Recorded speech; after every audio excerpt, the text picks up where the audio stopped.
மௌத்தை ஆசை வைத்தல், மௌத்தை ஆசை வைத்தல். ரசூல் ஸல்லல்லாஹு அலைஹி வஸல்லம் சொல்றாங்க, அபூ ஹுரைரா ரலியல்லாஹு அறிவிக்கிறாங்க, இது முஸ்லிம்ல வரக்கூடிய செய்தி, வல்லதி நஃப்ஸி பியதிஹி, எனது உயிர் எவனது கரத்திலே இருக்கிறதோ, லா தத்ஹபு துன்யா, அவன் மீது சத்தியமாக, லா தத்ஹபு துன்யா ஹத்தா யமுர்ர ரஜுலு அலல் கப்ரி ஃபயதமர்ரஹு அலைஹி வயகூலு யா லைதனி குன்து மகான ஸாஹிபி ஹாதல் கப்ரி வலைஸ பிஹி தீன் இல்லல் பலா. மறுமை நாள் ஏற்படும். எப்ப ஏற்படும் தெரியுமா? அது வரைக்கும் மறுமை நாள் ஏற்படாது. ஒரு சகோதரன் தன்னுடைய சகோதரனுடைய கபருக்கு பக்கத்தால நடந்து செல்வத்துல சொல்லுவாரு, நான் இவனாக இருந்திருக்க கூடாது, நான் இந்த ஜனாசாவாக இருந்திருக்க கூடாது, நான் இவருடைய இடத்துல இருந்திருக்க கூடாது, நான் மௌத்தாக இருக்க கூடாதா அப்படி சொல்லுவாரு. இப்படி சொல்றதுக்கு மௌத்தாக ஒருத்தன் விரும்புறான்டா, அவன் எவ்வளவு நல்லவனா இருப்பான்.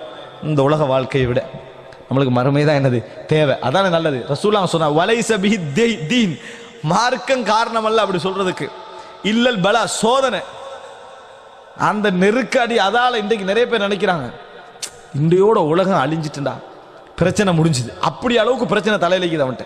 ஏன்? இவனாக அகப்பட்டு இவனாக நெருக்கடிக்குள்ள உள்ளாக்கி உலகம் அழியும்னு நினைக்கிறது, இவனுக்காக வேண்டி உலகம் போகணும்.